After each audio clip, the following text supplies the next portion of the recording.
તો મારી આગળ મને એક ટેમ્પો જતો દેખાયો. તમે પણ જોઈ શકો છો આ ટેમ્પો 20 લીટરવાળા પાણીના કેરબા કે પાણીની બોટલ કે પાણીનો જાર તમે જે પણ કહો એનો હતો.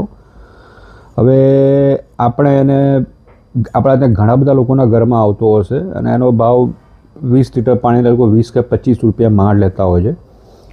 હવે મને એ ખબર નથી પડતી કે આ પાણીને મિનરલ વોટર કહેવું, આરઓ વોટર કહેવું, ડ્રિંકિંગ વોટર કહેવું, શું કહેવું.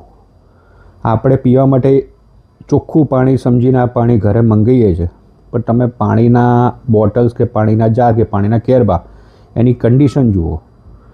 કન્ડિશન પછી તમને લાગે કે આ પાણી પીવા યોગ્ય હોય?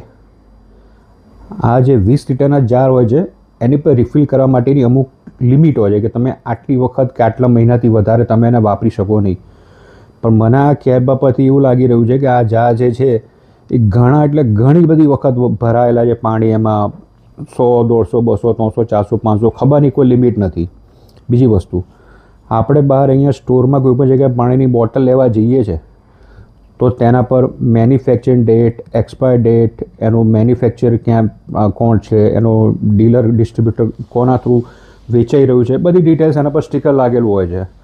હવે આ બોટલ પર ના કોઈ સ્ટીકર છે, ના કોઈ મેન્યુફેક્ચરિંગ ડેટ છે, ના કોઈ એક્સપાયર ડેટ છે, કોઈ પણ જાતની ડિટેલ્સ નથી.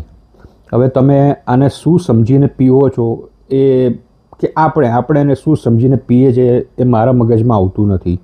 અને આ પાણી ખરેખર પીવા યોગ્ય હશે? કારણ કે કેરબા કે બોટલ કે જારની કન્ડિશન પરથી મને નથી લાગતું કે આ પાણી આપણે પીવું જોઈએ. તમે જ વિચારો. અને બીજું એક વસ્તુ એ કે આ કેરબા આવી રીતે વેચાય છે, ખુલ્લેઆમ વેચાય છે, પણ ક્યારે કોઈ આનો વિરોધ નથી કર્યો કે કોઈ જગ્યાએ આનું એએમસી દ્વારા કોઈ જાતનું ચેકિંગ થયું નથી.